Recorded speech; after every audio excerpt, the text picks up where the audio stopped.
സ്വന്തം അഭിനയത്തിൽ ട്രോളി മാധവ് സുരേഷ്. താൻ അഭിനയിച്ച സിനിമയിലെ രംഗത്തിന്റെ റീലിന്റെ കമന്റ് ബോക്സിലൂടെയാണ് മാധവ് സുരേഷിന്റെ ട്രോള്. താരത്തിന്റെ കമന്റും ആരാധകരുടെ മറുപടിയുമെല്ലാം സോഷ്യൽ മീഡിയയിൽ ചർച്ചയായി മാറിയിരിക്കുകയാണ്. മാധവ് സുരേഷിന്റെ അരങ്ങേറ്റ ചിത്രമായ കുമ്മാട്ടിക്കളത്തിലെ രംഗമായിരുന്നു റീലിലുണ്ടായിരുന്നത്. നേരത്തെയും ഈ ചിത്രത്തിലെ രംഗങ്ങൾക്കും ഡയലോഗുകൾക്കും സോഷ്യൽ മീഡിയയിൽ ട്രോളുകൾ ഏറ്റുവാങ്ങിയിരുന്നു. ഇതിനിടയിലാണ് സ്വയം പരിഹരിച്ചുകൊണ്ടുള്ള മാധവ് സുരേഷ് എത്തുന്നതും. ഡെനി നമുക്കിവിടെ വേണ്ട, എവിടെയെങ്കിലും പോയി അവിടെ തുടങ്ങാം എന്ന നായികയുടെ ഡയലോഗിനുള്ള മാധവന്റെ സ്വരം മറുപടിയിലാണ് റീലുള്ളത്. എന്നിട്ട് ഒളിച്ചിരിക്കാനോ? അമ്മച്ചി തെറ്റ് ചെയ്തവർ അവരാണ്. നമുക്കൊന്ന് പ്രതികരിക്കാൻ പോലും പറ്റില്ലേ എന്നാണ് മാധവ് ചോദിക്കുന്നത്. ഇതേക്കുറിച്ചായിരുന്നു മാധവന്റെ കമന്റും. ദൈവമേ, ഓരോ തവണ കേൾക്കുമ്പോഴും കൂടുതൽ മോശമാകുന്നു എന്നായിരുന്നു മാധവന്റെ കമന്റ്. പിന്നാലെ മറുപടിയുമായി സോഷ്യൽ മീഡിയയും എത്തി.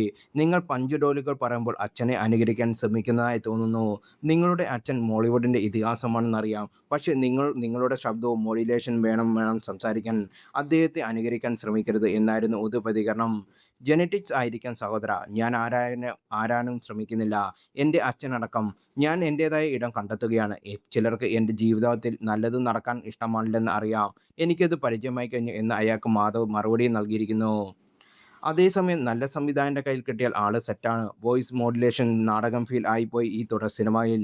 അഭിനയം ഒരു തുടക്കക്കാരൻ എന്ന നിലയിൽ വലിയ പ്രശ്നമായിട്ട് എനിക്ക് തോന്നുന്നില്ല. ഡബ്ബിങ്ങിൽ കുറച്ചെങ്കിലും ശ്രദ്ധിച്ചിരുന്നെങ്കിൽ ഇപ്പോൾ കിട്ടുന്ന ട്രോളുകളുടെ എണ്ണം കുറഞ്ഞു കിട്ടുമെന്നും ചിലർ പറയുന്നു.